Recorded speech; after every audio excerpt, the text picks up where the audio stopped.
मैं क्या बोला भाई कि एक परिनालिका क्लास मतलब 12 में ही, ये पहले चैप्टर में ही है, चुंबक जब पढ़े रहे थे चुंबकीय क्षेत्र में पहला ही चैप्टर है, उसमें परिनालिका में चुंबकीय उत्पन्न होने वाले चुंबकीय क्षेत्र पढ़े होंगे। तो चुंबकीय क्षेत्र कैसे होता था, बस सिंपल में है। जैसे सुनो पहले, परिनालिका पहली बात तो बनती कैसी है भाई, कोई भी पाइप ले लो, कोई भी पाइप ले लो, पाइप जानते हो ना, प्लास्टिक की पाइप ले लो, कुछ भी ले लो, उसमें खूब सारे तार ऐसे लपेट दो। तार मतलब समझ रहे हो ना, तार जो है भाई किसका हो जाए, कॉपर का हो जाए, एल्यूमिनियम का हो जाए, कुछ भी हो, उसको खूब सारे लपेट दो। जब खूब लपेट दोगे और उसमें विद्युत धारा प्रवाहित कर दो, क्या कर दो, विद्युत धारा, उसके बीच में जानते हो फिर जाके चुंबकीय क्षेत्र उत्पन्न होने लगेगा। चुंबकीय क्षेत्र, यही सब इसमें एप्लीकेशन, इसी सब का यूज लगने वाला है। पहले इसको समझते हैं फिर जाकर पूरा अच्छे समझेंगे। तो मैं क्या बोला, परिनालिका भाई, परिनालिका, इसमें जितने सारे तार लपेटोगे, जितनी बार लपेटोगे बोला जाएगा फेरा। जैसे एक बार लपेटे तो एक फेरे हो गए भाई, 2 बार तो 2 फेरे, ऐसे फेरों की संख्या बढ़ती हुई चली जाएगी। आ जाओ, तो फेरों की संख्या बढ़ती हुई चली जाएगी भाई। देखो इधर, तो इसमें मान लेते हैं कितने फेरे हैं, जानते हो कितने फेरे हैं, मानते हैं इसमें फेरे हैं भाई n, कितने हैं, n फेरों की संख्या है, n फेरों की संख्या है। और सुनो पहले, n फेरों की संख्या, इसका मान लेते हैं, सुनो पहले ये जो, अच्छा बताओ, जो पाइप आप देखे हुए हो ना, पाइप देखे हुए हो, उसमें देखो जो मतलब साइड में होता है ऐसे, मतलब वृत्ताकार होता है ना, उसका कुछ ना कुछ क्षेत्रफल होगा कि नहीं होगा। तो वो भाई मान लेते हैं उसका क्षेत्रफल क्या है, जानते हो, a है, क्या है, a है। अब क्षेत्रफल a हो गया भाई। अब इसमें मानते हैं भाई कितना, जानते हो, I एम्पियर की विद्युत धारा प्रवाहित हो रही है। कितनी एम्पियर की, I एम्पियर की विद्युत धारा प्रवाहित हो रही है। तो अच्छा ये बताओ आप हमको, ये बताओ भाई, आ जाओ, होएगा। तो भाई सुनो पहले, चुंबकीय क्षेत्र इसमें उत्पन्न होगा, V बराबर होता है,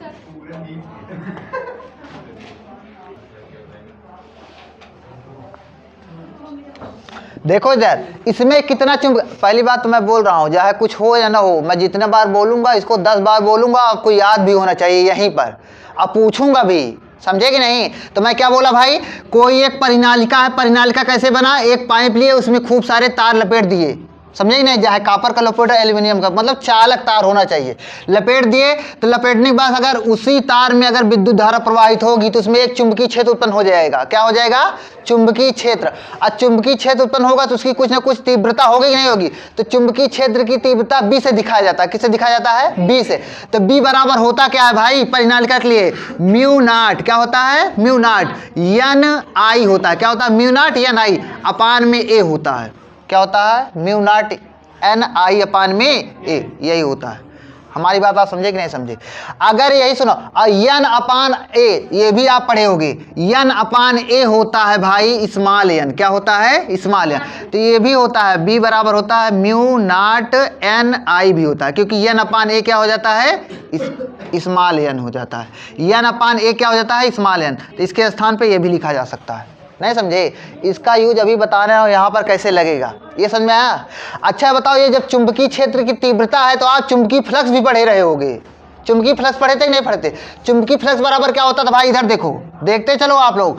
चुंबकीय फ्लक्स ये तो हो गया चुंबकीय क्षेत्र की तीव्रता, चुंबकीय फ्लक्स मतलब फाई बराबर होता था, फाई बराबर होता था V इंटू A होता था, यही होता था नहीं होता था, फाई बराबर होता था चुंबकीय मतलब फाई चुंबकीय फ्लक्स है, फाई बराबर होता था BA, ये भी पढ़े थे। अच्छा चुंबकीय फ्लक्स पढ़े थे तो आप ये भी पढ़े थे, क्या पढ़े थे, अगर चुंबकीय फ्लक्स में परिवर्तन होता था तो वहां पर क्या उत्पन्न, वहां पर एक विद्युत वाहक बल उत्पन्न होने लगता था। सब पढ़े हो यार, सबको मैं रिवाइज भी करा रहा हूं। जब चुंबकीय फ्लक्स में परिवर्तन होता है तो उसमें विद्युत वाहक बल उत्पन्न होने लगता है, इंड्यूस्ड भाई EMF हो, इलेक्ट्रोमैग्नेटिक फोर्स। तो भाई से इधर देखो, तो EMF बराबर क्या होता है, EMF बराबर अगर चुंबकीय फ्लक्स में परिवर्तन, चुंबकीय फ्लक्स में परिवर्तन किससे दिखाया जाता है जानते हो, अवकलन, मतलब अवकलन वाला साइन, डिफरेंशिएशन, डी फाई अपान डी टी। EMF बराबर क्या होता था भाई, डी फाई अपान में dt होता था, क्या होता था, अरे मतलब चुंबकीय फ्लक्स में परिवर्तन की दर को ही विद्युत वाहक बल बोला जाता है, समझे कि नहीं। तो डी फाई अपान डी टी बराबर क्या होता है, EMF होता है, ये क्या है, विद्युत वाहक बल है। सब पढ़े हो भाई आप। जब ये सब पढ़े हुए हो ना तो हम चलते हैं अपने ट्रांसफार्मर पे और उसमें बताते हैं कैसे इसका यूज लगेगा, ठीक। जानते कैसे, अच्छा ये बताओ, जैसे ट्रांसफार्मर है, ट्रांसफार्मर को बताओ अच्छा कि यूज क्या होता होगा, ट्रांसफार्मर का यूज क्या होता है, वही से स्टार्ट करते हैं। तो सुनो पहले, ट्रांसफार्मर का यूज ये होता है भाई, ये कोई भी चीज को ट्रांसफॉर्म करता है। इंग्लिश का इंग्लिश सही समझो। ट्रांसफार्मर मतलब ये कोई भी चीज का ट्रांसफॉर्म करता है। किसका ट्रांसफॉर्म करता है? ट्रांसफॉर्म मतलब ये बदलता है, ये वोल्टेज को बदलता है। क्या बदलता है वोल्टेज। ये कम वोल्टेज भाई देखो, ये कम वोल्टेज को अधिक वोल्टेज कर देगा, अधिक वोल्टेज को कम वोल्टेज पे ला देगा। समझे कि नहीं? तो मतलब ये क्या होता है, ये पहली बात तो देखा जाए ट्रांसफार्मर दो प्रकार से बनता है। कितने प्रकार से? दो। एक होता है स्टेप अप ट्रांसफार्मर, एक होता है स्टेप डाउन ट्रांसफार्मर। तो देखो भाई यहीं से स्टार्ट किया जाए तो क्या मैंने बोला, दो प्रकार से। एक होता है स्टेप अप ट्रांसफार्मर, एक होता है स्टेप डाउन भाई, स्टेप डाउन ट्रांसफार्मर। तो देखो स्टेप अप और स्टेप डाउन, इसमें अंतर क्या होता होगा सब समझेंगे। देखो तो पहले देखा इधर बनाया जाए तो मानते हैं भाई, इधर देखो ट्रांसफार्मर का देखो एक बेसिक स्ट्रक्चर कैसे होता है। इसमें देखा जाए तो एक होता है, एक प्लेट टाइप में होता है ऐसे, इधर देखो एक प्लेट टाइप में होता है। इसमें बनाते हैं,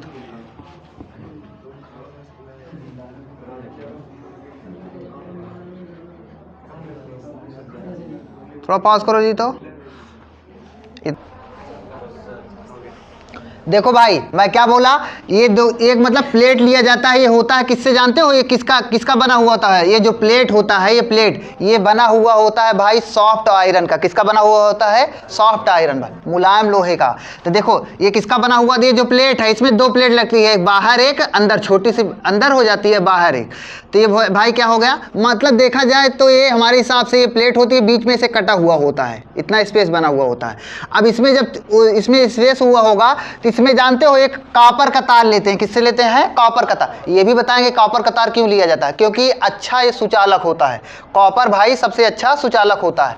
तो सुनो पहले, अब इसमें आप थोड़ा सोचो, ऐसे इसमें फिर जाके इसे खूब लपेटते हैं, वही तार कॉपर का तार लेकर इसमें कई बार लपेटा जाता है। समझे नहीं? यही जो लपेटा जाता है ना, इसी पे भाई ये दो भाग में डिवाइड हो जाता है ट्रांसफार्मर। इधर सुनो भाई, इधर जो लपेटा जाएगा, कुल मिला के देखो अभी बताते हैं। जब यहाँ पर लपेटोगे तो अगर इधर से अगर सप्लाई दोगे, अगर इधर से इलेक्ट्रिक करंट सप्लाई दोगे, समझे कि नहीं, अगर इधर से वोल्टेज दोगे तो इसको बोला जाएगा, क्या जानते हो? इसको बोला जाएगा प्राइमरी क्या बोल रहे हैं? प्राइमरी कॉइल बन जाएगा। कॉइल मतलब समझते हो ना, कुंडली। कॉइल मतलब कुंडली।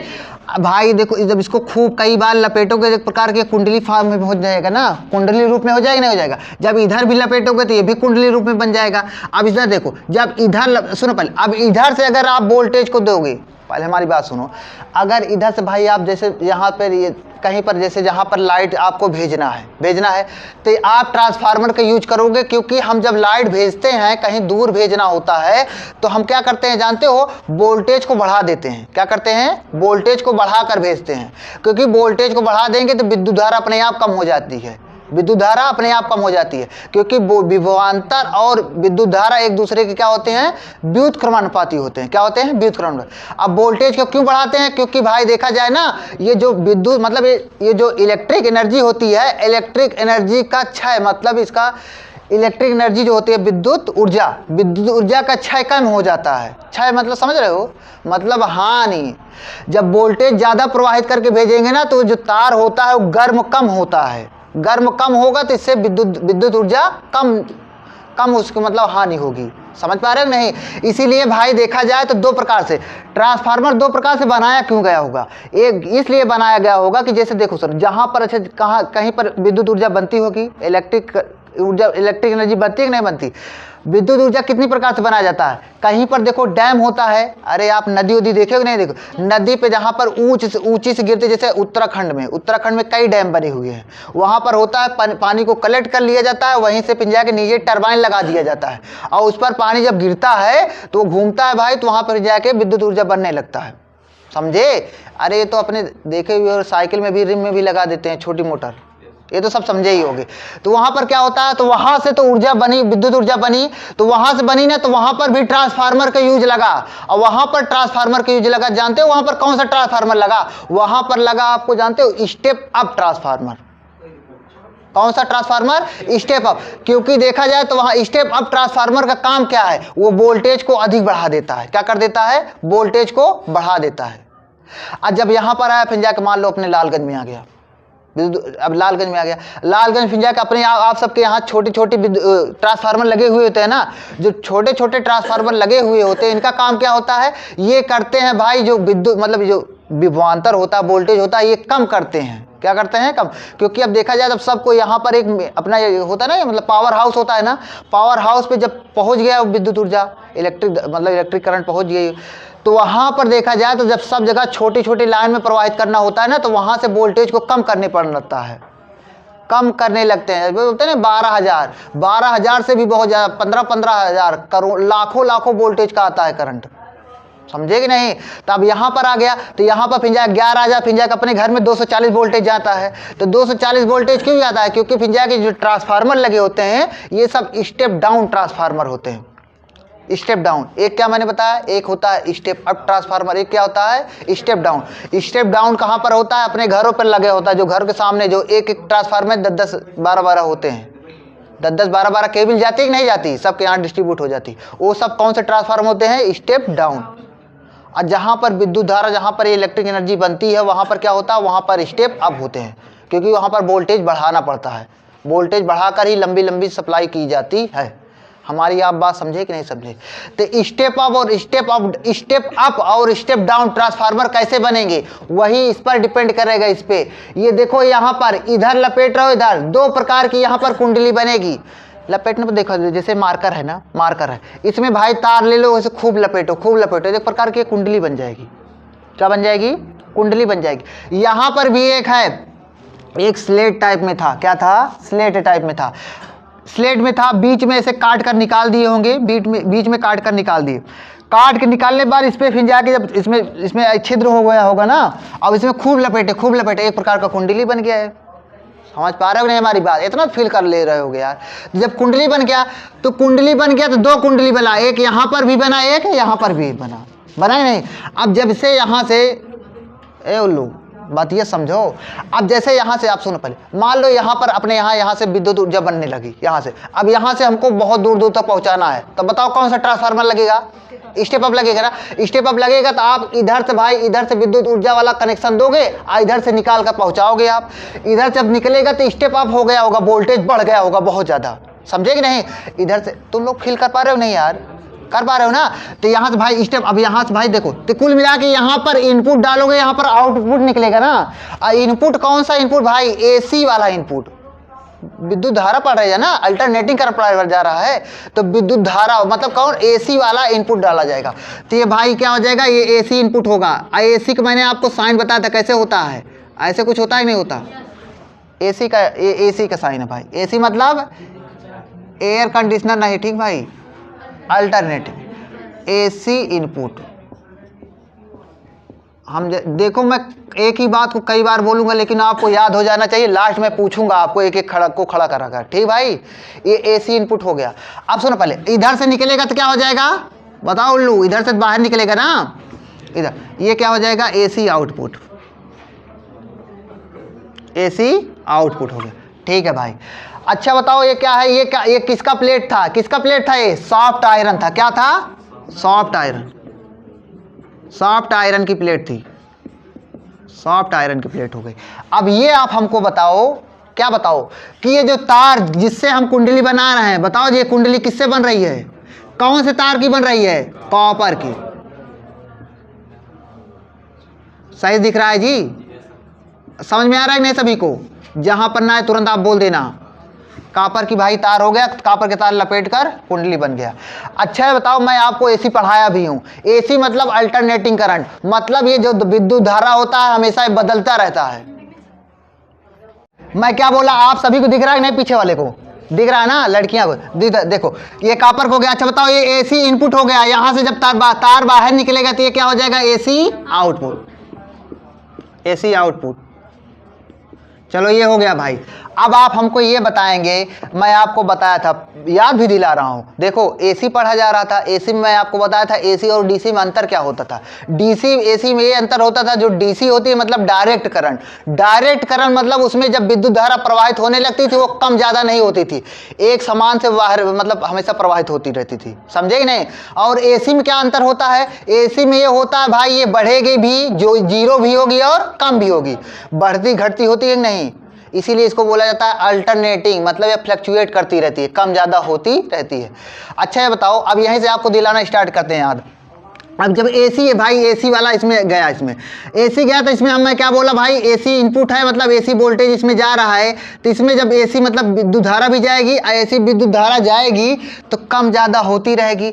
और जहाँ से कम ज़्यादा हुआ भाई, कम ज़्यादा जैसे हुआ तो क्या होने उत्पन्न होने लगता है, जानते हो उत्पन्न होने लगता है भाई आपको। देखो मैं क्या बोला अभी, परिनालिका बताया था कि नहीं बनाया था, परिनालिका बताया था ना। परिनालिका क्या होता है, एक कोई भी पाइप ले लो, कोई खोखली पाइप ले लो, उसमें खूब सारे तार लपेट दो, एक प्रकार ये भी परिनालिका की तरह बन गया कि नहीं बन गया, बन गया है ना भाई, बन गया है ना। अब इधर देखो ये परिनालिका, ये भी परिनालिका की तरह बन गया। इसको मान लेते हैं क्या, प्राथमिक कुंडली, इसको मान लेते हैं द्वितीय कुंडली। तो प्राथमिक कुंडली, इसको द्वितीय कुंडली, इसको क्या बोल दिया जाए भाई, इधर देखो इसको बोलते हैं प्राथमिक कुंडली, मतलब प्राइमरी कॉइल। क्या, प्राइमरी, अरे आपको समझ में आ रहा है नहीं, प्राथमिक ही है, प्राइमरी मतलब प्राथमिक भाई। इसको क्या बोला जाए, इसको क्या, हाँ इसको सेकेंडरी कॉइल,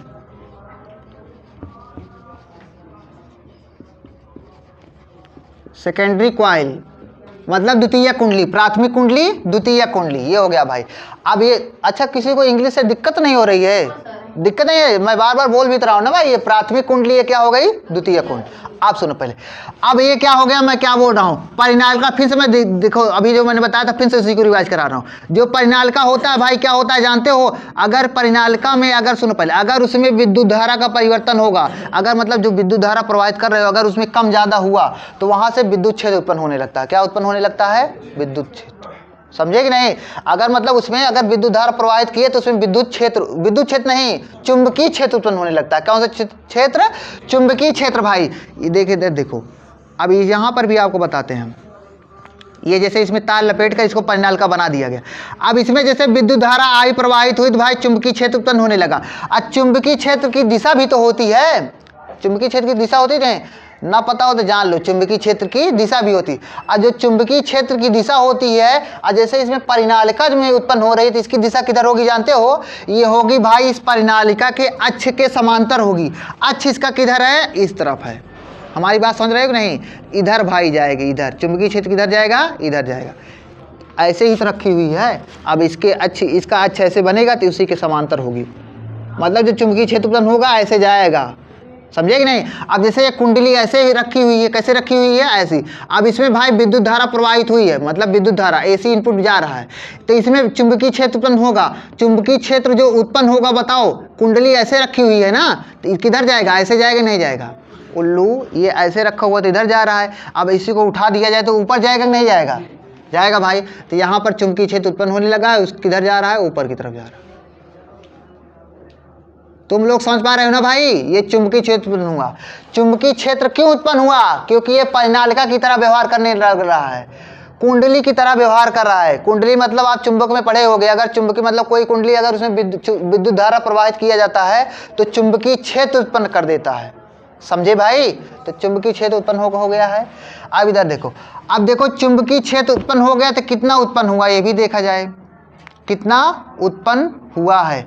तो देखो भाई, तो B बराबर होता क्या है, अभी मैंने आपको बताया था B बराबर क्या होता था भाई, B बराबर होता है म्यू नॉट एन आई, होता है कि नहीं होता, एन आई अपान में ए, यही होता है ना।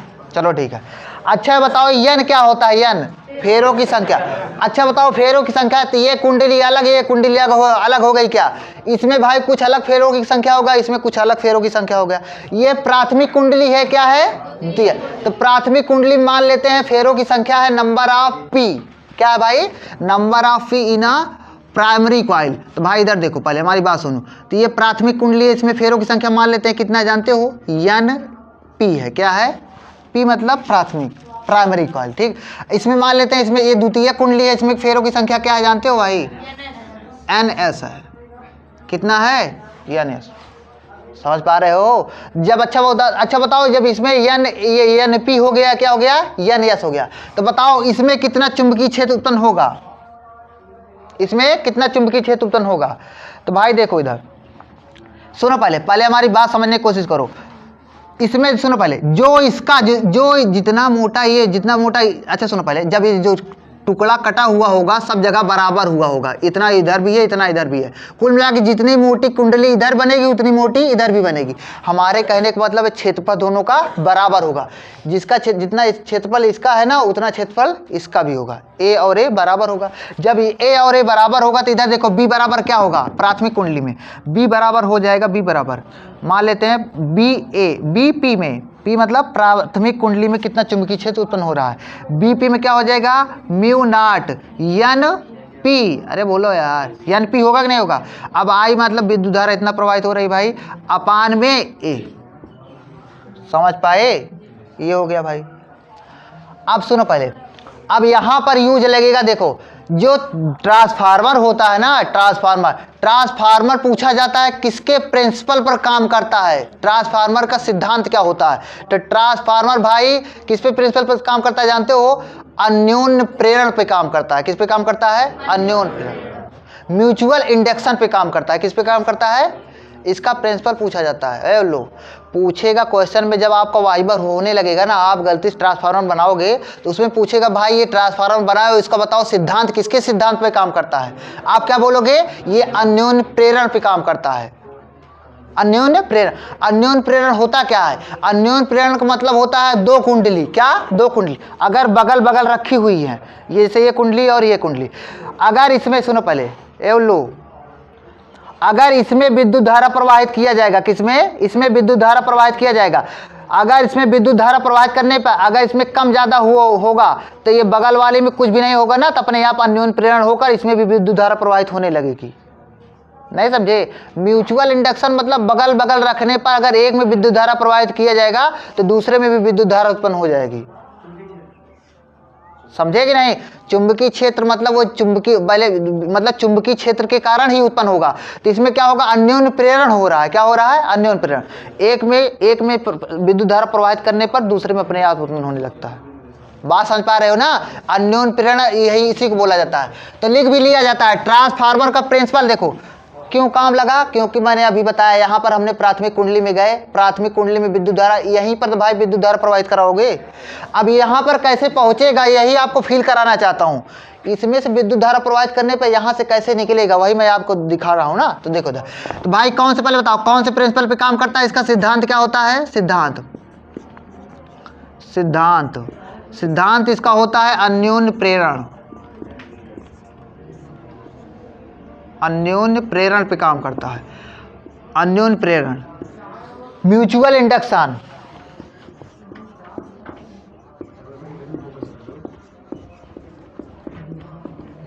म्यूचुअल इंडक्शन मैंने आपको बताया फील करने के लिए, बस इतना सिंपल। अगर दो कुंडली रखी हुई है, म्यूचुअल इंडक्शन पहली बात तो एक कुंडली में नहीं होगा, एक कुंडली में नहीं होगा, दो कुंडली होनी चाहिए, दो कुंडली होनी चाहिए। एक कुंडली में अगर विद्युत धारा प्रवाहित कराओगे, कम ज्यादा होगी इसमें विद्युत धारा, तो इसमें अपने आप विद्युत धारा उत्पन्न हो जाएगी।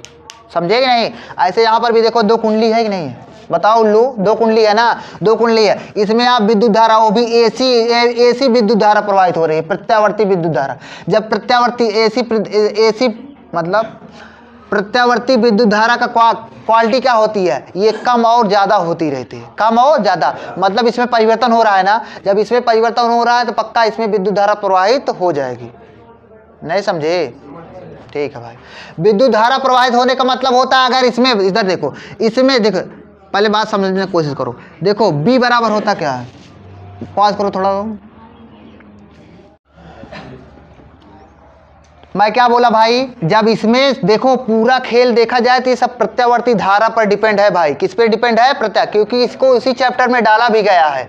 ये देखो प्रत्यावर्ती धारा, ये प्रत्यावर्ती धारा का मतलब समझ रहे हो ना? इसमें इसका कहने का ये मतलब है कि अगर प्रत्यावर्ती धारा है तो इसमें विद्युत धारा में परिवर्तन होगा जरूर। क्या होगा? विद्युत धारा। अब विद्युत धारा में जैसे परिवर्तन होगा, विद्युत धारा के परिवर्तन के कारण ही चुंबकीय क्षेत्र उत्पन्न होगा। क्या होगा? चुंबकीय क्षेत्र। और चुंबकीय क्षेत्र के कारण ही चुंबकीय फ्लक्स उत्पन्न होगा। चुंबकीय फ्लक्स के कारण ही विद्युत वाहक बल उत्पन्न होगा। इतना चीज उत्पन्न होगा। चुंबकीय क्षेत्र से चुंबकीय फ्लक्स, और चुंबकीय फ्लक्स से विद्युत वाहक बल। समझे कि नहीं? विद्युत वाहक बल एक प्रकार का क्या होता है जानते हो भाई? विभवांतर होता है। क्या होता है? विभवांतर। वहां तक चलना है और फिर जाकर उसके आगे अपने आप समझ में आ जाएगा। तो मैंने क्या बोला भाई? इधर देखो, सुनो पहले। जब इधर देखो, B बराबर क्या है? म्यू नॉट N I अपान में A है कि नहीं है? इस कुंडली का भी क्षेत्रफल A है, इस कुंडली का भी क्षेत्रफल A है। समझने की कोशिश करो। म्यू नॉट भी कांस्टेंट है कि नहीं है? म्यू नॉट कांस्टेंट है कि नहीं? म्यू नॉट कांस्टेंट है। देखा जाए तो इधर देखो, विद्युत धारा जो प्रवाहित हो रही है, विद्युत धारा I जो प्रवाहित हो रही है, I तो कम और ज्यादा हो रहा है कि नहीं हो रहा है? बताओ लो, I कम ज्यादा हो रहा है कि नहीं हो रहा है? I कम ज्यादा हो रहा है। तो I कम ज्यादा कुल मिला के जो B है ना भाई, N और I पर डिपेंड हो रहा है। किस पर डिपेंड हो रहा है? N और I पर। क्योंकि N और I पर, क्योंकि क्षेत्रफल और म्यू नॉट तो कांस्टेंट है। A मतलब क्षेत्रफल, दोनों का क्षेत्रफल बराबर है। जब N और I पर डिपेंड हो रहा है तो विद्युत धारा कम और ज्यादा होगी, तो उसी के अकॉर्डिंग चुंबकीय क्षेत्र उत्पन्न होगा कि नहीं होगा? चुंबकीय क्षेत्र भी कम और ज्यादा होगा कि नहीं होगा? चुंबकीय क्षेत्र कम और ज्यादा होगा ना। तो चुंबकीय क्षेत्र कम ज्यादा होगा भाई। तो यहां पर सुनो पहले, जो प्राथमिक कुंडली है, चुंबकीय क्षेत्र में परिवर्तन के कारण ही चुंबकीय फ्लक्स उत्पन्न होता है। क्या होता है? चुंबकीय फ्लक्स। चुंबकीय क्षेत्र में परिवर्तन के कारण ही चुंबकीय फ्लक्स। चुंबकीय फ्लक्स होता क्या है भाई? चुंबकीय फ्लक्स होता है किसी भी कॉइल, किसी भी लूप सुने हो ना? लूप सुने हो? कोई भी एक बंद लूप हो, बंद लूप से गुजरने वाली चुंबकीय बल रेखाओं की संख्या को ही चुंबकीय फ्लक्स कहा जाता है। क्या होता है? किसी भी बंद लूप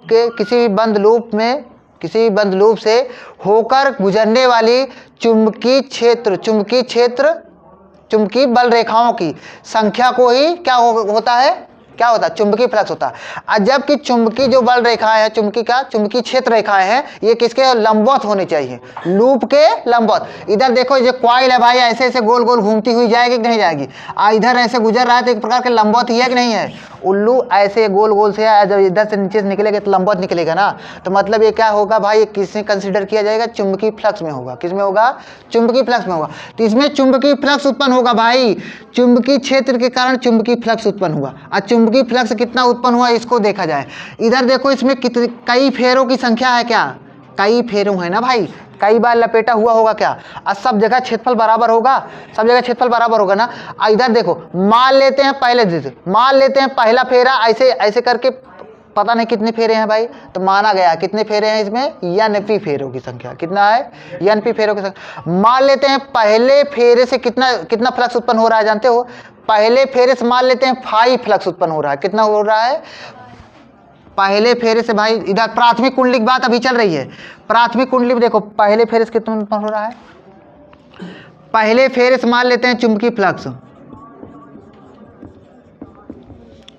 फ्लक्स पहले फेरे से मान लेते हैं 5 उत्पन्न हो रहा है। कितने हो रहा है? 5।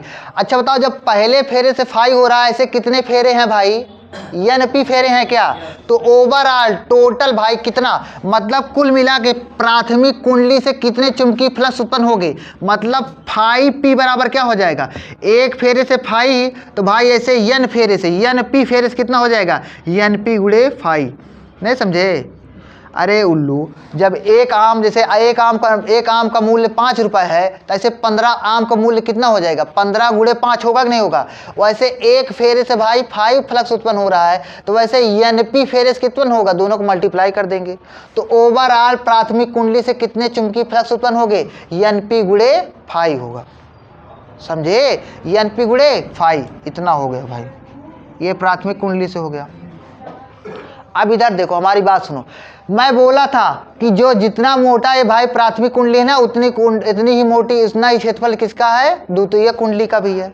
मतलब दोनों का क्षेत्रफल बराबर है।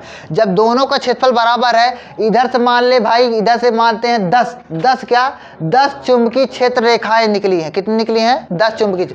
यहाँ से निकलेगी, फिर ऐसे घूमेगी, फिर जाके इसमें आएगी। किसमें आएगी? द्वितीय कुंडली में। कितने आएगी? द्वितीय। तो द्वितीय कुंडली में भी 10 चुंबकीय क्षेत्र रेखाएं गुजरेंगी? नहीं गुजरेंगी। जब उतने ही चुंबकीय क्षेत्र रेखाएं गुजरेंगी तो जितना प्राथमिक कुंडली में पहले फेरों में भाई जितना गुजर रहा था, उतना ही द्वितीय कुंडली के पहले फेरे में गुजरेगा। कुल मिला के हमारी बात कहने का ये मतलब है, पहले फेरे में जितना गुजर रहा है उतना इसमें भी पहले फेरे में गुजर रहा है। तो इसका जितना चुंबकीय फ्लक्स होगा, इसका भी उतना चुंबकीय फ्लक्स होगा। किसमें? पहले फेरे में। तो ऐसे देखो, तो चुंबकीय फ्लक्स देखो द्वितीय कुंडली में, देखो चुंबकीय फ्लक्स क्या हो जाएगा। द्वितीय कुंडली में पहले फेरे में कितना उत्पन्न होगा भाई? फाई होगा। ऐसे बोला जाएगा पूरे द्वितीय कुंडली में कितना चुंबकीय फ्लक्स उत्पन्न होगा? तो फाई यस उत्पन्न होगा नहीं होगा? बताओ लू। अरे इसमें फाई पी हो गया, इसमें क्या हो गया? फाई यस होगा। फाई यस बराबर क्या हो जाएगा? एन, हाँ एन, समझने की कोशिश करो, एन यस गुणे फाई उत्पन्न होगा। नहीं समझे? क्योंकि देखो अंतर क्या हो रहा है भाई, अंतर ये हो रहा है कि इसमें फेरों की संख्या एन पी है, इसमें कितने फेरों की संख्या है? एन एस है। समझे कि नहीं समझे? तो कितना हो जाएगा? एन पी इधर क्या हो जाएगा? पहले वाले में एन पी गुणे फाई हो जाएगा, इसमें क्या हो जाएगा? एन एस गुणे फाई हो जाएगा। फाई क्या है? फाई ये है भाई कि पहले फेरे में कितना चुंबकीय फ्लक्स जा रहा है। तो इसमें भी पहले फेरे में उतना होगा, इसमें भी पहले फेरे के, दोनों की चौड़ाई उतनी ही होगा कि नहीं होगा? तो दोनों में उतने ही चुंबकीय बल रेखा गुजरेगी, तो उसी को बोला जाएगा इतना चुंबकीय क्षेत्र है, इतना हो गया। बात हमारी समझे? चलो अब इधर देखो, चुंबकीय फ्लक्स हो गया, चुंबकीय फ्लक्स में भी परिवर्तन होगा। क्या होगा? जब चुंबकीय फ्लक्स में परिवर्तन होगा तो क्या उत्पन्न होगा जानते हो? विद्युत वाहक बल उत्पन्न होगा। चुंबकीय फ्लक्स में परिवर्तन क्या होगा? चुंबकीय फ्लक्स में परिवर्तन होगा तो विद्युत वाहक बल उत्पन्न होगा। तो देखा जाए भाई विद्युत वाहक बल उत्पन्न होता है कैसे, तो इधर दिख रहा है। तो देखो इधर बात समझने की कोशिश करना भाई। तो बात क्या है इधर देखो, तो विद्युत वाहक बल कैसे होता है? इधर देखो, विद्युत वाहक बल को ईएमएफ होता है। क्या होता है? ईएमएफ। इसको स्मॉल ई से दिखा दिया जाए। किससे दिखा दिया जाए? स्मॉल ई से। तो देखो ई बराबर क्या होता है? डी फाई अपान में डी टी होता है कि नहीं होता? डी फाई अपान में डी टी होता है ना। तो प्राथमिक कुंडली में पहले देखो, इधर देखो प्राथमिक कुंडली में देखो कितना ईएमएफ उत्पन्न होगा। ई मतलब प्राइमरी कॉइल में भाई कितना ईएमएफ उत्पन्न होगा? ईपी बराबर, अच्छा ई बराबर होता क्या है? डी फाई अपान में डी टी होता है कि नहीं होता?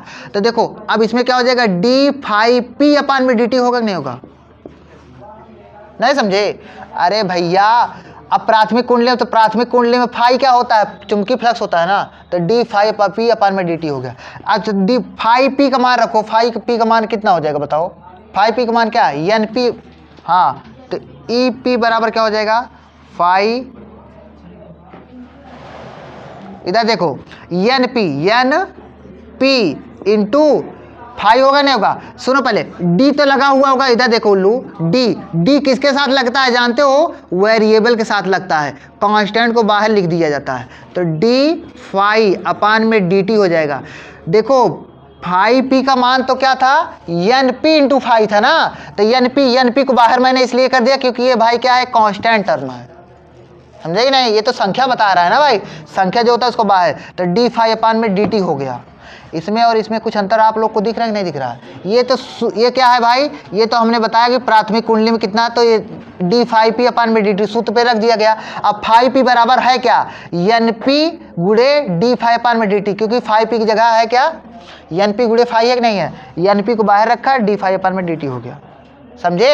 ऐसे ही भाई द्वितीय कुंडली में कितना चुंबकीय विद्युत वाहक बल उत्पन्न होगा? तो द्वितीय कुंडली में ई एस उत्पन्न होगा ना।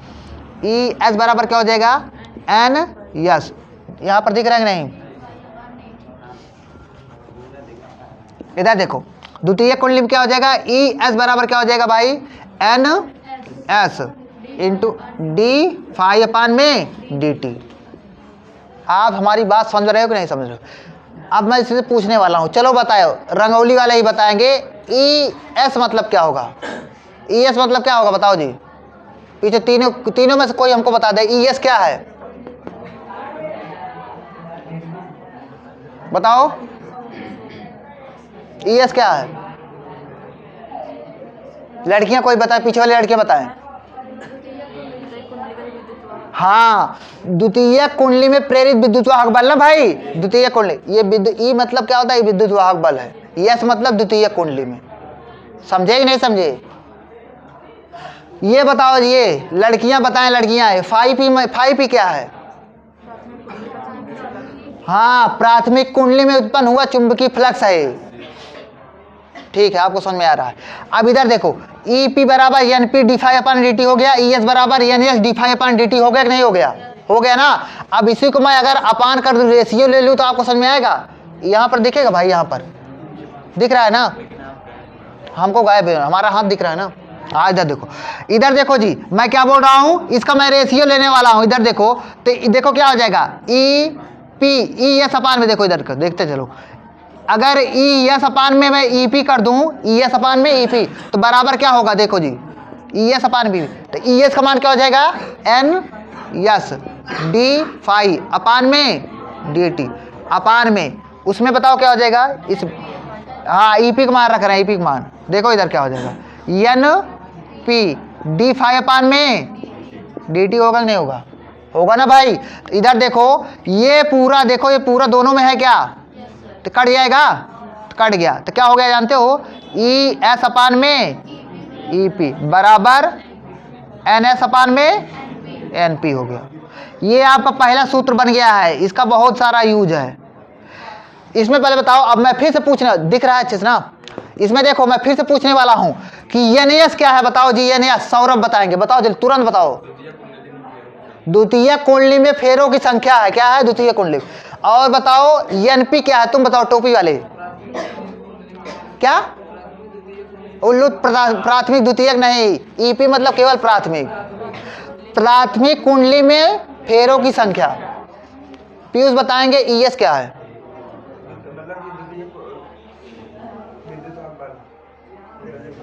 वाहक बल है।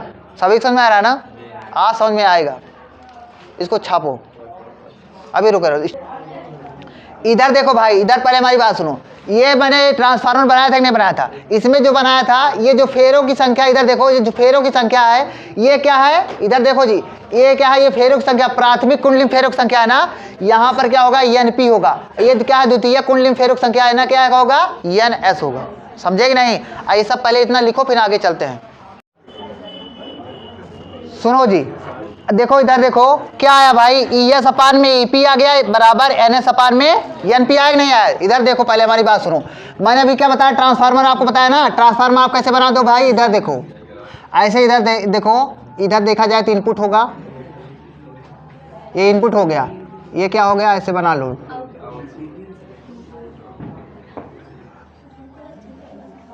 इस फेरों की संख्या हो गई ना भाई। इसमें ये फेरों की संख्या कितनी है, NP, इसमें क्या है, NS है कि नहीं है, NP हो गया, ये NS हो गया। इधर देखो, इसमें कितना विद्युत वाहक बल उत्पन्न हो रहा होगा, EP होगा कि नहीं होगा, EP होगा भाई। इसमें क्या होगा, ES होगा। समझे कि नहीं समझे? इसमें जो विद्युत धारा जा रही होगी, अल्टरनेटिंग करंट होगी, उसका क्या होगा, IP होगा, इसका क्या होगा, IS होगा। बात समझ रहे हो? अब इधर देखो, इतना तो आपको समझ में आया। अब मैंने इधर अभी आपको क्या निकाला भाई, इसका रिजल्ट क्या निकला, इसका रिजल्ट ये निकला कि NS, देखो ES क्या निकला, ES अपान में EP बराबर क्या होता है, NS अपान में NP होता है। यही तो रिजल्ट निकला इसका। चलो ठीक है, अब इधर हमारी बात सुनो, पहले बोला गया है कि कोई भी 100% एफिशिएंट भाई ट्रांसफार्मर आज तक नहीं बना हुआ। लेकिन एक तो कल्पना किया जाता है ना यार, कि मतलब तब भी 100% एफिशिएंट मतलब समझते हो भाई, मतलब कोई भी 100% कुशल ट्रांसफार्मर नहीं बना हुआ, लेकिन 99.99% ऐसे मतलब माना गया है, ऐसे बने भी हुए हैं। इसका मतलब एफिशिएंट का मतलब ये होता है भाई, कुशल का मतलब ये होता है कि जितनी पावर इधर से जाए, जितनी पावर प्राथमिक कुंडली से इनपुट हो, उतने ही पावर आउटपुट भी निकल जाए। जितनी पावर इधर मतलब इनपुट किया जाए, उतनी ही पावर क्या हो जाए, आउटपुट भी हो जाए। तो उसी को बोला जाएगा 100% एफिशिएंट ट्रांसफार्मर। नहीं समझे? 100% कुशल भाई ट्रांसफार्मर का क्या होता है, ये जितनी पावर इनपुट में जाएगा, उतनी ही पावर क्या हो जाए, आउटपुट से निकल भी जाए। पावर समझते हो ना? समझे नहीं?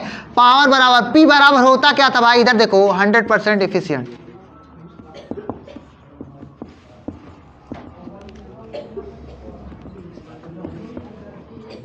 कुशल, एफिशिएंट मतलब कुशल ट्रांसफार्मर। इधर देखो भाई मैं क्या बोल रहा हूं, इसका मतलब है 100% कोई भी। तो इधर देखो इसका मतलब क्या होता है, जितनी पावर इनपुट में हो, इनपुट मतलब समझ रहे हो ना उल्लू, इनपुट क्या होता था, इधर ही तो होता था इनपुट, एसी इनपुट है, एसी इनपुट। इधर क्या होता था, ये आउटपुट होता था। मतलब इधर से भाई तार इधर से सप्लाई किया जाएगा, इधर से इनपुट मतलब इधर से सप्लाई दिया जाएगा, इधर से बाहर निकाला जाएगा। चलो ठीक है, अब इधर देखो हमारी बात, जितनी पावर में इनपुट हो उतनी ही पावर क्या हो जाए, आउटपुट भी निकल भी जाए। अब ये बात है जिसका समझ लो, P बराबर होता क्या है, P बराबर होता क्या, P बराबर होता था V इंटू आई होता है। क्या होता है, P बराबर क्या होता है, वी आई, मतलब विभवांतर गुणे विद्युत धारा होता है। क्या होता है, विभवांतर गुणे विद्युत धारा। विभवांतर भाई इसमें तो विभवांतर की चर्चा की नहीं गई है, विभवांतर के स्थान पर इसमें आ जाएगा विद्युत वाहक बल। क्या आएगा, विभवांतर की जगह पर क्या होगा, विद्युत वाहक बल होगा। नहीं समझ पा रहे हो, तो भाई देखो तो क्या होता है, P बराबर होता क्या है, आपको सूत्र पता होना चाहिए। P बराबर होता था V इंटू आई होता था, विभवांतर गुणे विद्युत धारा। लेकिन इसमें ऐसे कोई चर्चा नहीं है, इसमें तो है क्या जानते हो, इसमें है विद्युत वाहक बल और विद्युत धारा ही नहीं है। तो V के स्थान पर क्या हो जाएगा, V के स्थान पर E आएगा। क्या आएगा, P बराबर ये भी होता है E इंटू आई होता है उल्लू, तुमको आप लोग को नहीं पता है क्या होता है। अब इधर देखो, तो पावर में जितना इनपुट उतना ही बाहर आउटपुट भी होगा। तो इधर देखो, तो इधर क्या पावर इनपुट में मतलब इधर क्या हो जाएगा, इसमें क्या है, इसमें बताओ विभवांतर क्या है, ई के विभवांतर क्या है, मतलब विद्युत वाहक बल है, इसका क्या हो जाएगा, ई इंटू पी होगा कि नहीं होगा, इंटू में बताओ आई पी होगा, आई पी, क्योंकि विद्युत धारा होगी ही नहीं होगी, बराबर बाहर आउटपुट में कितना निकल रहा है बताओ, ई एस इंटू आई। यस, मैं क्या बोल रहा हूँ आपको समझ आ रहा है नहीं है। ऊपर लिखा हो कि 100% एफिशिएंट ट्रांसफार्मर, 100% ये मतलब ये होता है भाई, जितनी पावर मतलब तनको में एनर्जी का लॉस होबे न करे, तनको एनर्जी खत्म मतलब बेकार हो ही ना। समझ पा रहे हो नहीं, जबकि ऐसा कुछ नहीं है भाई। आज आप खुद ही देखे रहे होगे, जहाँ पर बहुत बड़े बड़े ट्रांसफार्मर लगे हुए होते हैं वहाँ पर चिंगारी निकलती रहती नहीं निकलती रहती, समझे नहीं। तो चिंगारी निकलने का मतलब समझ रहे हो ना, वो एनर्जी का लॉस हो रहा है वहां पर, समझ पा रहे हो नहीं। तो एक प्रकार ऐसे ट्रांसफार्मर भी होता है, ट्रांसफार्मर में भी ऐसे होता है, ट्रांसफार्मर क्या होता है, गर्म हो जाता है। जहां पर भाई गर्म हुआ तो मतलब क्या हुआ, गर्म होने का मतलब क्या हो गया कि मतलब वहां पर देखो कुछ ना कुछ विद्युत ऊर्जा का यूज हुआ होगा ट्रांसफार्मर को गर्म करने में ना, तो उतना ऊर्जा अपनी बेकार हो गई, समझे। ऐसे कोई अभी तक नहीं बना हुआ, लेकिन अब काफ़ी हद तक बनाने लगे हैं। उसमें ऑयल एक लिक्विड डाला जाता है उसमें, मतलब और पटली तो उसको क्या किया जाता है, मतलब कई प्रकार से उसका यूज किया जाता है, समझे कि नहीं। तो उसको बताते हैं अभी आगे। इधर देखो तो EP, इधर देखो, लेकिन इसमें क्या होगा, इसमें ऐसा ट्रांसफर बनाएगा जिसमें गर्म वर्म होगा ही नहीं, 100% एफिशिएंट है। तो EP इंटू आई पी बराबर ES इंटू IS। अब यहाँ से इधर देखो, इसको इधर ले चलते हैं, इसको इधर ले आते हैं। तो देखो इधर जब इसको इधर ले चलोगे तो ES अपान में EP हो जाएगा क्या, इसको भाई उधर जाएगा तो मल्टीप्लाई डिवाइड हो जाएगा, ES अपान में क्या हो जाएगा, EP। अब इधर ये IP अकेला बचा है, या ES को इधर ले आ लो तो IP अपान में IS हो जाएगा क्या। आवाज नहीं आना चाहिए, कौन बोल रहा है भाई उल्लू, हम यहाँ पे इतना इंपॉर्टेंट चीज बता रहे हैं, अब आप अपनी बात कर रहे हो यार। इधर देखो ES अपान में AP बराबर IP अपान IS कैसे हुआ, आपको समझ में आया नहीं आया, बताओ यार, नहीं आया भाई। मैंने बोला कि पावर बराबर P बराबर क्या होता है, V इंटू आई होता है, V के स्थान पर EP होगा, समझे गए, इंटू IP बराबर ES इंटू IS। यहाँ पर कैसे हुआ, ये दोनों मल्टीप्लाई में है, मल्टीप्लाई उधर जाएगा डिवाइड में हो जाएगा, EP को ले गए उधर तो डिवाइड में हो गया, तो ES अपान EP हो गया, और इसको इधर ले आए तो क्या हो गया, IP अपान IS हो गया। यहाँ पर आपको कुछ दिख रहा है, आपको देखो मैं दिखाने की कोशिश कर रहा हूँ। यहाँ पर देखो, यहाँ पर ES के सामने NS था, EP के सामने NP था, इधर क्या है, ES के सामने IP है, EP के सामने IS। यहाँ पर देखो यस P और P, यहाँ पर यस और PS मतलब उल्टा है क्या, उल्टा मतलब समझ रहे हो ना, उल्टा का मतलब है भाई ये व्युत्क्रमानुपाती है। क्या है, व्युत्क्रमानुपाती, मतलब E जो है E I के व्युत्क्रमानुपाती है। E क्या है, विद्युत वाहक बल मतलब विभवांतर, I क्या है, विद्युत धारा है। अभी आपको मैंने क्या बताया था, मैंने आपको बताया था जो ट्रांसफार्मर यूज होता है, जो ट्रांसफार्मर वहां पर वोल्टेज अधिक कर कर भेजते हैं। क्या करते हैं? वोल्टेज अधिक। जब वोल्टेज अधिक, इधर देखो, जब इधर देखो ई बराबर क्या है, ई मतलब ई इनवर्सली प्रोपोर्शनल 1/i है, नहीं है? तो यहाँ से आई बराबर भी क्या हो जाएगा, आई मतलब इनवर्सली प्रोपोर्शनल 1/i हो जाएगा। क्या मतलब? आई ई के व्युत्क्रमानुपाती हो जाएगा। क्या मतलब? जितना ई बढ़ाओगे उतना आई कम होगा। मतलब इसमें व्युत्क्रमानुपाती का मतलब क्या होता है जानते हो? एक चीज बढ़ाने पर दूसरा चीज कम हो जाना। तो मतलब अगर जितना विद्युत मतलब वोल्टेज जितना अधिक होगा उतना विद्युत धारा कम होगी। अब वोल्टेज अधिक मतलब विद्युत धारा कम हो गई। विद्युत धारा कम होने का मतलब जो तार होगा ना वो हीट कम होगा। सही सोच रहे हो? विद्युत धारा कम, हीट मतलब आपको पता होना चाहिए भाई एच बराबर होता क्या है। एच बराबर होता ही है आई स्क्वायर आर टी होता है। क्या होता है? एच बराबर क्या होता है? हीट मतलब, हीट मतलब ऊष्मा भाई। ऊष्मा बराबर क्या होता है? आई स्क्वायर आर टी होता है। ऊष्मीय ऊर्जा बराबर आई स्क्वायर है, आई का स्क्वायर है मतलब आई मतलब समझ रहे हो ना, आई यही। तो आई का स्क्वायर मतलब भाई अगर मतलब 4 एम्पियर है तो 4 का 16 हो जाएगा। अगर वही कम हो गई, 3 हो गए, 3 का 9 हो गया, नहीं हो गया। जितना विद्युत धारा कम होगा उतनी हीट कम होगी, तार उतना कम होगा गर्म। और लंबी लंबी लाइन में भाई जब खूब ज्यादा सारा, इसीलिए वोल्टेज को अधिक कर देते हैं कि ताकि तार कम गर्म हो, इससे विद्युत ऊर्जा का नुकसान कम हो। समझ पाया कि नहीं समझे? यहां से समझाया उल्लू। अब इधर देखो, इधर देखो पहले ES अपान EP बराबर NS अपान NP हो गया कि नहीं हो गया? इधर देखो तो इस यहाँ पर देखो तो तीनों मिलाकर भी फार्मूला बन सकता है।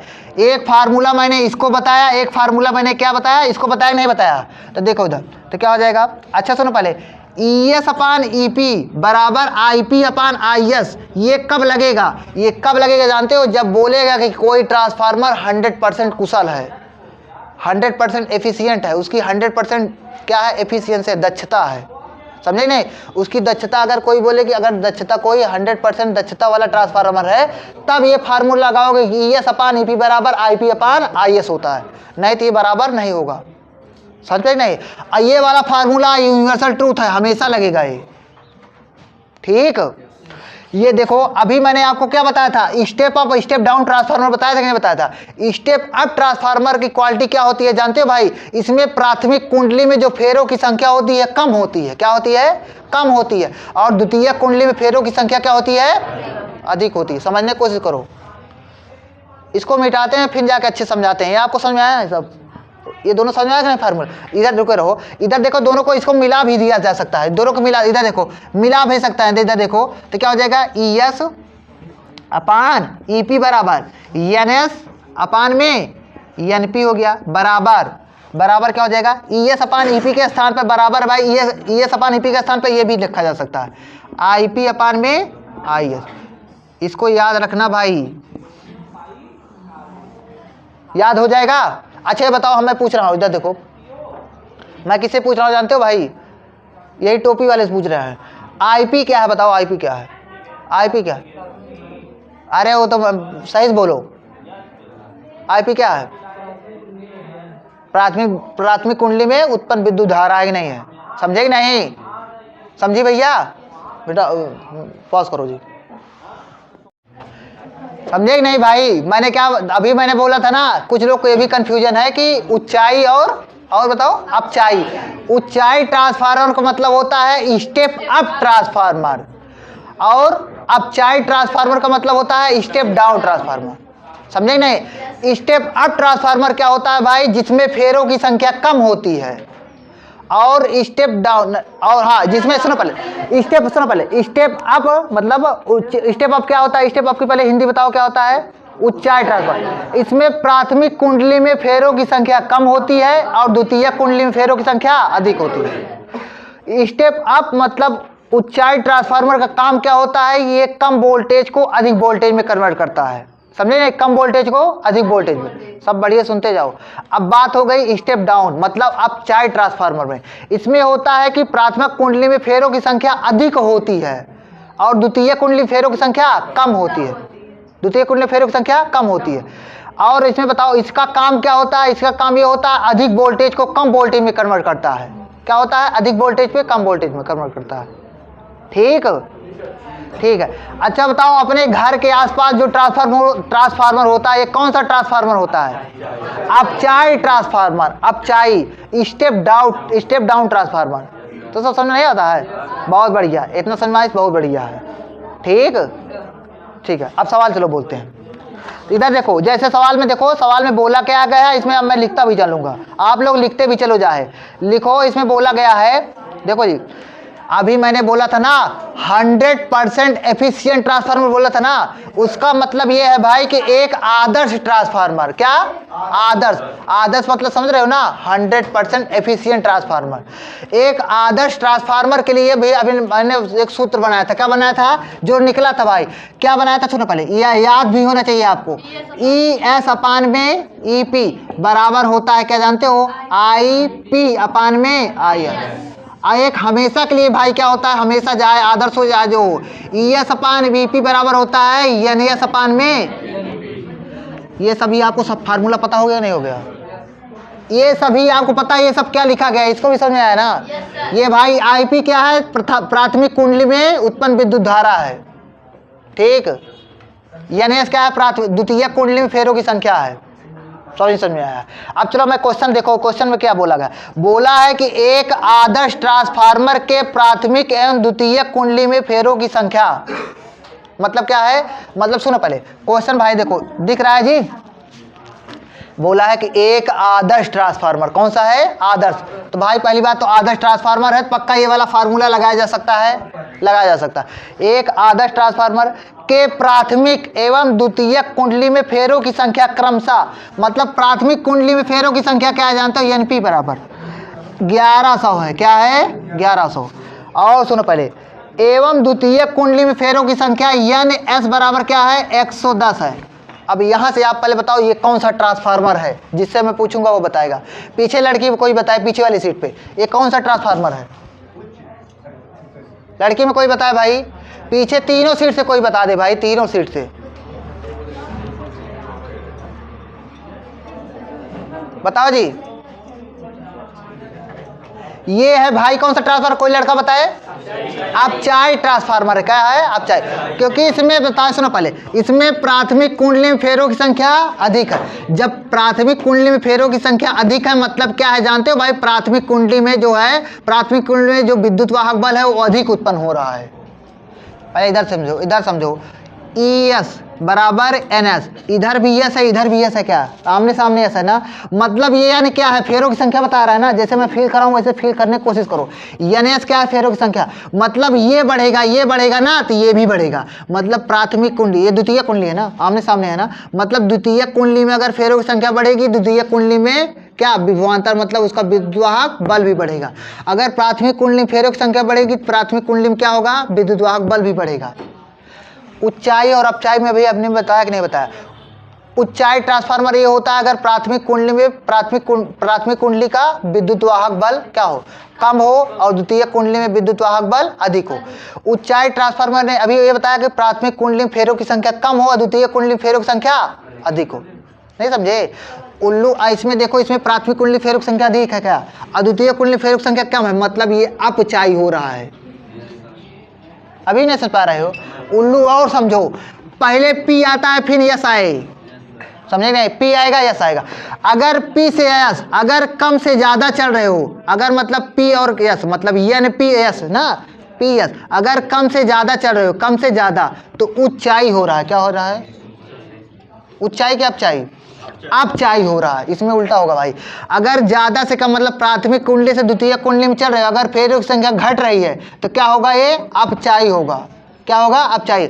अगर भाई जाने पर ज्यादा, कम से ज्यादा बढ़ रहे हो, क्या हो रहे हो, कम से ज्यादा, तो कौन सा होगा, ऊंचाई होगा।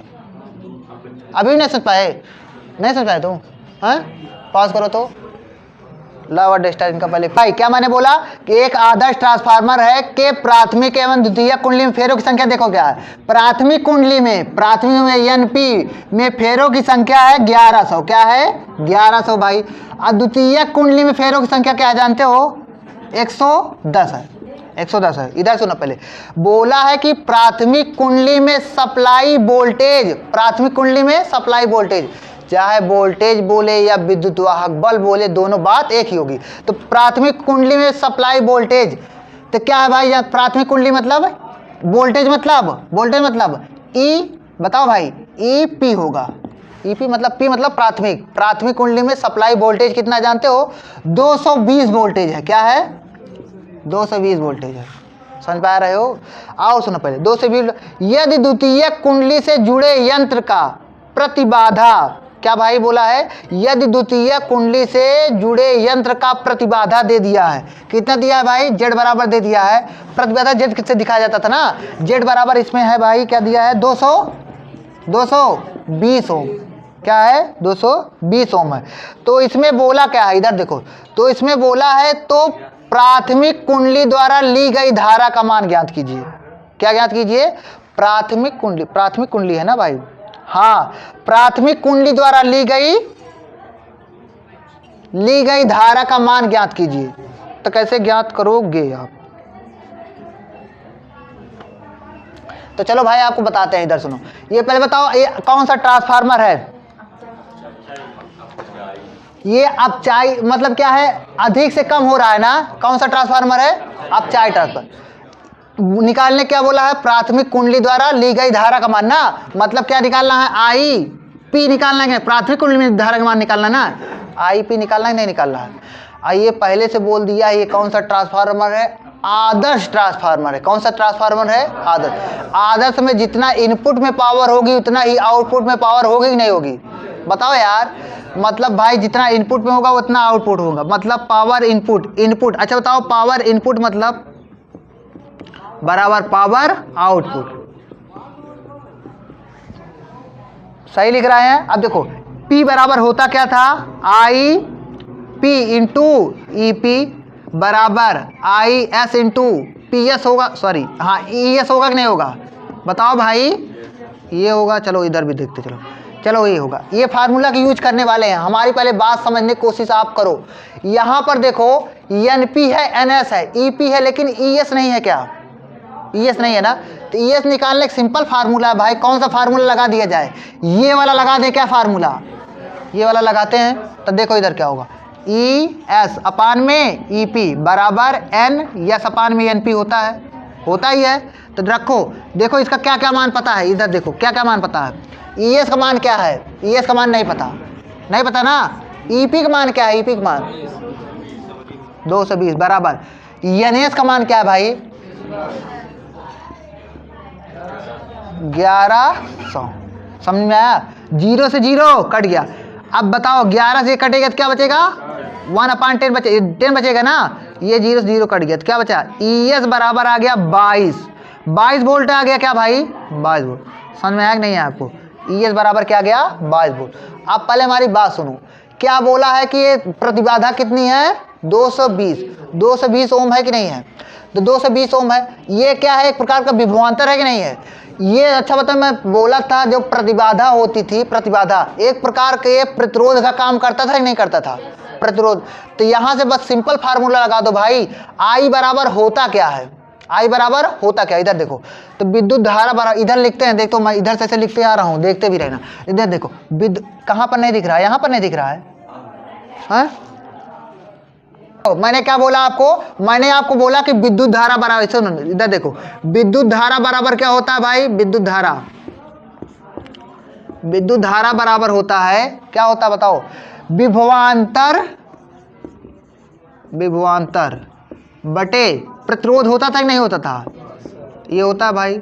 इधर देखो, अब सुनो पहले, मैं क्या बोला है कि ये द्वितीय कुंडली की प्रतिबाधा बनी है ना, तो इधर देखो, तो ऐसे द्वितीय कुंडली में विद्युत धारा कितनी उत्पन्न होगी, आई एस बराबर विभवांतर, द्वितीय कुंडली का विभवांतर मतलब वोल्टेज, मतलब विद्युत वाहक बल क्या है, ई एस अपान में प्रतिबाधा क्या है, जेड।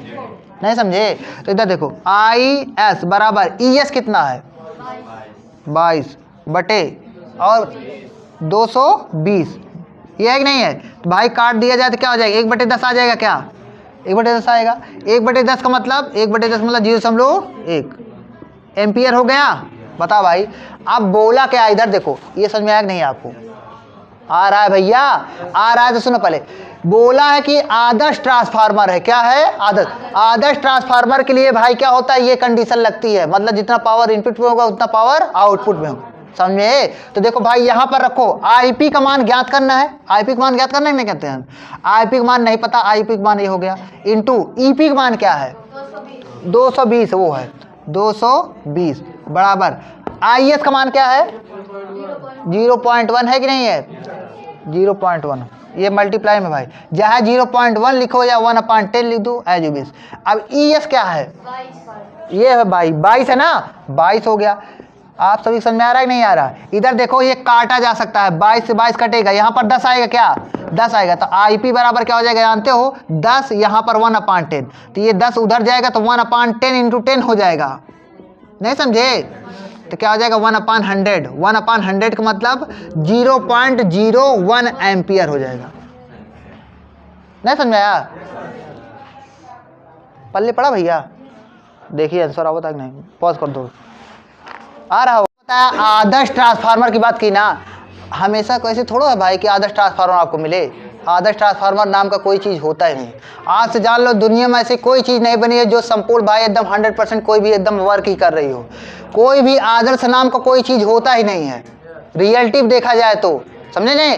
अगर आदर्श ट्रांसफार्मर ना हो तब क्या होगा, इधर देखो चाहे आदर्श ट्रांसफार्मर हो या ना हो, सभी के लिए भाई एक सूत्र तो हमेशा लगेगा ट्रांसफार्मर में, क्या लगेगा जानते हो ई एस, इधर देखो ई एस अपान में ई पी बराबर एन एस अपान में एन पी, ये तो हमेशा लगेगा। पहले बताओ कहां पर नहीं दिख रहा है, यहां पर नहीं दिख रहा है ना, इधर देखो मैं क्या बोल रहा हूं, E S upon E P बराबर N S upon N P होगा कि नहीं होगा, ये होगा ना भाई। सुनो पहले हमारी बात सुनो, ये कब लगेगा, ये हमेशा लगेगा चाहे आदर्श ट्रांसफार्मर हो या ना हो। अगर सुनो पहले, अगर आदर्श ट्रांसफार्मर ना हो,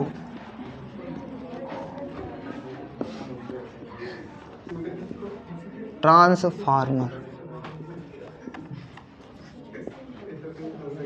ना हो, देखो तब क्या होगा जानते हो, बात हमारी समझने की कोशिश करो, ए लो सुन लो, बात ये है भाई, अब आप फील करो, मैं आपको प्राथमिक कुंडली और द्वितीय कुंडली बताया कि नहीं बताया, प्राथमिक कुंडली से ही तो उसमें वोल्टेज जाता था, समझो। प्राथमिक कुंडली में आप इनपुट का मतलब क्या होता है, कोई भी चीज को उसमें डालना ना, समझे। तो उसमें देखो जब प्राथमिक कुंडली में कोई ऊर्जा जाएगी, प्राथमिक कुंडली में ऊर्जा जाएगी, अब फिर जाके जाने के बाद भाई वो ट्रांसफार्मर गर्म होगा, समझे, गर्म होगा भाई, गर्म होने लगता है, तो उसमें ऊर्जा का क्षय होगा कि नहीं होगा, ऊर्जा की हानि होगी कि नहीं होगी। फिर जब बाहर से जो आउटपुट निकलेगा, जितनी तीव्रता जितनी ऊर्जा रहेगी उससे कम हो जाएगी नहीं हो जाएगी। मतलब भाई क्या मैं बोल रहा हूं, जब कोई आदर्श ट्रांसफार्मर ना होगा तो इनपुट में जो ऊर्जा गई होगी, इनपुट की ऊर्जा तो अधिक होगी और आउटपुट की ऊर्जा कम होगी। फील कर पाए कि नहीं कर पाए, नहीं समझे। इनपुट की ऊर्जा अधिक होगी और आउटपुट की कम होगी। तो भाई आदर्श ट्रांसफार्मर नहीं होगा तो मतलब क्या होगा, पावर ऑफ इनपुट क्या होगा, अधिक होगा, और पावर ऑफ इनपुट क्या होगा, आउटपुट क्या होगा, कम होगा। समझ में आया आपको, ये फील कर पाए ना भाई। आप सुनो पहले, अब इसमें देखो जब आदर्श ट्रांसफार्मर यहाँ, तो देखो इसका मतलब क्या होगा, इधर देखो पी इनपुट बराबर क्या होगा, ई, हाँ इनपुट मतलब प्राथमिक कुंडली वाला ना वही, तो E P into I P greater than, बताओ E S into yes I S होगा कि नहीं होगा। तो आपसे एग्जामिनर जब कभी वाइवा दोगे भाई, तो एग्जामिनर आपसे ये भी पूछ सकता है, अगर आदर्श ट्रांसफार्मर ना हो तब आप इसमें बताओ कि विद्युत वाहक बल तथा विद्युत धारा में क्या संबंध होगा दोनों कुंडलियों में। तो बोल देना प्राथमिक कुंडली में जो विद्युत धारा और विद्युत वाहक बल का गुणनफल होगा वो द्वितीय कुंडली के विद्युत धारा तथा विद्युत वाहक बल से अधिक होगा, गुणनफल से। समझ पाए, मतलब भाई प्राथमिक कुंडली वाला अधिक होगा, द्वितीय कुंडली वाला कम होगा, इनपुट वाला अधिक होगा, आउटपुट वाला कम होगा। क्योंकि इनपुट वाला क्यों अधिक होगा, क्योंकि उसमें तो शुरू में भाई जितना ऊर्जा दे रहे हो, आउटपुट में निकलने के पहले ही भाई कहीं गर्म हो जाएगा, उसमें एडी करंट भी बनती है, ये भी सब मतलब कई फैक्टर होते हैं, समझे। ठीक है भाई, अब सुनो पहले, उसमें देखो इधर देखो, अब जैसे बोलता है कि दक्षता बताओ, क्या बताओ, दक्षता मतलब क्या होता है, एफिशिएंसी, क्या होता है एफिशिएंसी। कोई अगर आदर्श ट्रांसफार्मर है तो उसकी एफिशिएंसी 100% तो होगी भाई। आदर्श है मतलब क्या हो गया, 100% है, तो उसकी निकालने की जरूरत ही नहीं है। अरे यार पहले से बोल दोगे 100% है। अगर कोई आदर्श ट्रांसफार्मर नहीं होगा तब उसकी एफिशिएंसी कैसे निकाला जाता है? तो दक्षता बराबर क्या होता है, इधर देखो, दक्षता बराबर, ये दक्षता लिखा है भाई, ठीक, मतलब एफिशिएंसी, इसको दिखाया जाता है ईटा से। ईटा ये वाला नहीं भाई, ये वाला नहीं है, समझे ही नहीं, इसका मतलब इसका नाम ही है ईटा, ठीक। ईटा बराबर क्या होता है जानते हो? मत बोलो। ईटा बराबर होता है भाई आउटपुट में जो ऊर्जा निकल रही है, आउटपुट की जो मतलब शक्ति है, आउटपुट की शक्ति, पी आउटपुट, क्या, पी आउटपुट अपान में पी इनपुट इंटू 100 होता है। मैं क्या बोला भाई? पी आउटपुट अपान में पी इनपुट इंटू 100। हमारी बात समझ पा रहे हो नहीं? हिंदी में लिख दिया जाए, हिंदी में लिखा जाए तो ईटा बराबर क्या होता है? आउटपुट मतलब होता है निर्गत शक्ति। क्या होता है? निर्गत शक्ति। इंग्लिश में और अच्छी फीलिंग आती है, निर्गत शक्ति। निर्गत मतलब निकलने वाली, निर्गत शक्ति। अरे यार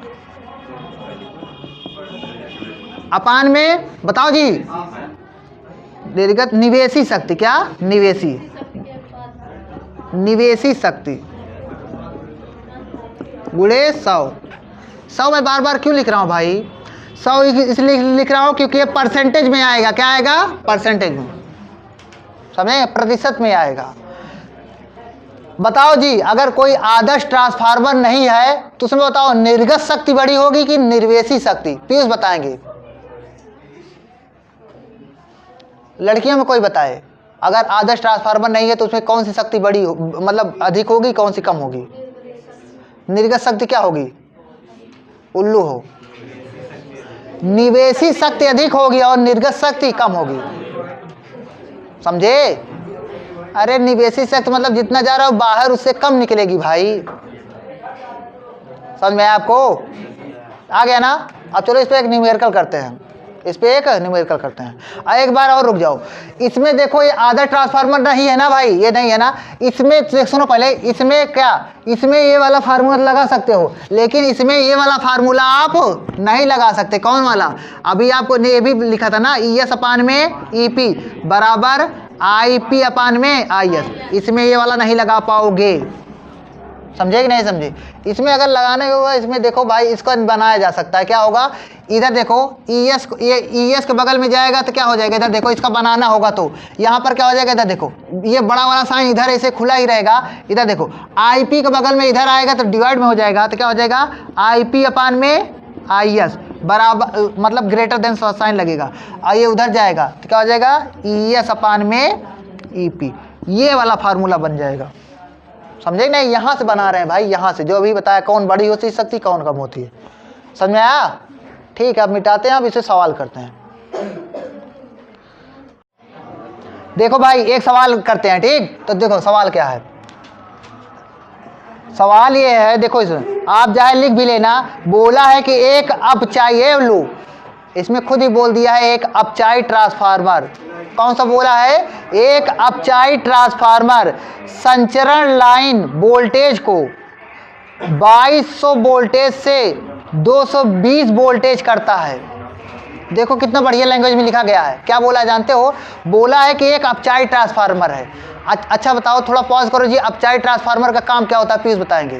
बोला है एक अपचाई, लिखो सभी सवाल लिखो, एक अपचाई ट्रांसफार्मर संचरण लाइन, मतलब उसमें जो मतलब अपचाई ट्रांसफार्मर है उसमें बोला है कि एक अपचाई ट्रांसफार्मर संचरण लाइन वोल्टेज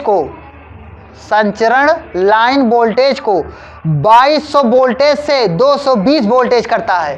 पहली बात तो यह है अपचाई ट्रांसफार्मर।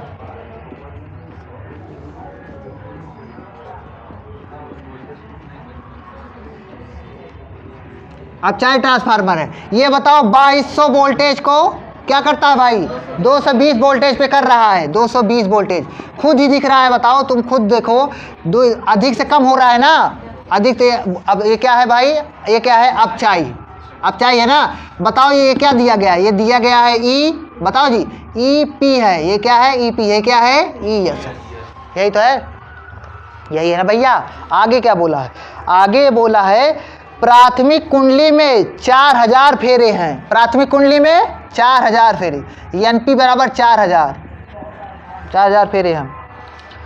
ट्रांसफार्मर की दक्षता 90% है, जो पूरे होल मतलब ट्रांसफार्मर है उसकी दक्षता क्या है बताओ, दक्षता क्या है 90%, मतलब ईटा का मान क्या है भाई, ईटा का मान 90% है, क्या है 90% है। तथा निर्गत शक्ति, निर्गत अभी मैंने बोला ना, एक निर्गत शक्ति होती है, क्या होती है निवेशी शक्ति। निर्गत शक्ति दिया है 8 किलोवाट, क्या है 8 किलोवाट निर्गत शक्ति। निर्गत शक्ति क्या है भाई 8 किलोवाट है, 8 किलोवाट है, 8 किलोवाट है। आगे क्या बोला है, तो द्वितीय कुंडली में फेरों की संख्या क्या ज्ञात करना है, द्वितीय कुंडली में फेरों की संख्या मतलब एन एस ज्ञात करना है। और बोला है तथा निवेशी शक्ति ज्ञात कीजिए, निवेशी शक्ति ज्ञात कीजिए, निवेशी शक्ति, निर्गत शक्ति दिया है, निवेशी शक्ति निकालना है।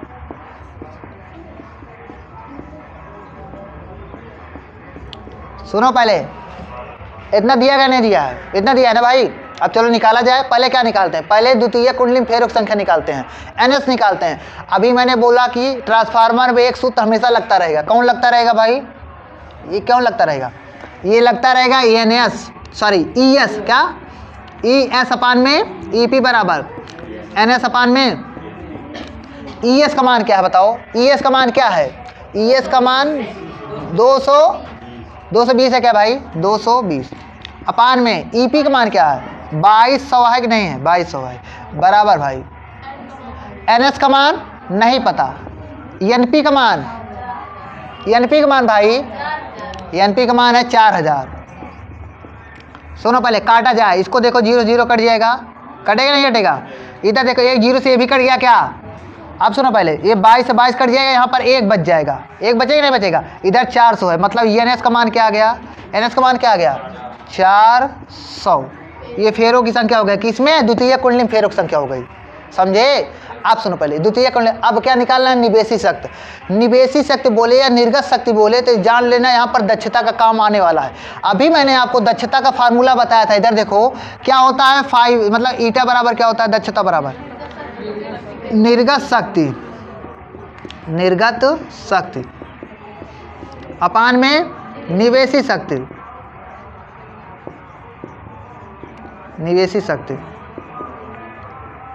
निवेशी शक्ति गुणे बताओ भाई इंटू 100 होता है क्या, इंटू 100।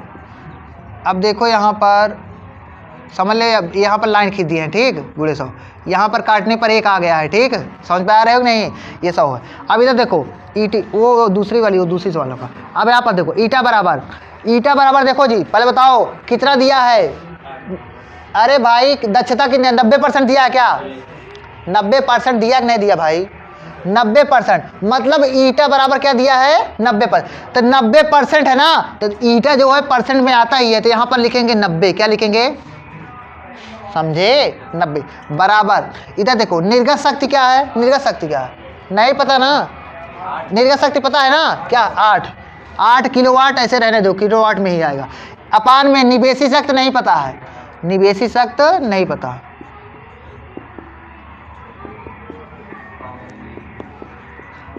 अब इधर गुणे में 100 होगा नहीं होगा बताओ भाई, होगा ना। अब इधर देखो ये जब इधर जाएगा, इधर देखो ये जब इधर जाएगा इसको उधर ले आते हैं, तो निवेशी शक्ति बराबर क्या हो जाएगा, निवेशी शक्ति